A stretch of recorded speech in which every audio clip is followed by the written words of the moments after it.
Welcome to the Learning Pines YouTube. We hope this video helps. In this video, I will explain how to add tabs to Google Docs.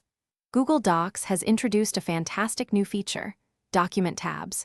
These tabs allow you to organize your content into distinct sections, much like sheets in a spreadsheet.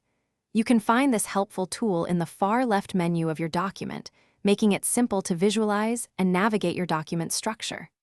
This enhances readability and overall organization for any project. Once you've enabled document tabs, managing them is straightforward. To add a new tab, simply click the plus symbol located next to the document tabs heading on the left. You can easily rename, duplicate, or delete tabs using the three-dot menu. For even greater organization, drag and drop tabs to reorder them, or create subtabs by dragging one tab onto another. You can even assign emojis for quick visual cues. Beyond document tabs, you can also use traditional tab stops for precise text alignment within your document. To do this, ensure your ruler is visible, then simply click on it to add a tab stop. You can choose between left, center, or right alignment. Once set, pressing the tab key will move your text directly to these custom positions, giving you much more control than the default half-inch tab.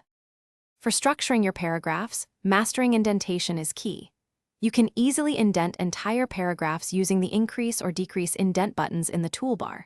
For more specific formatting, like a first-line indent or a hanging indent, simply drag the blue markers on the ruler.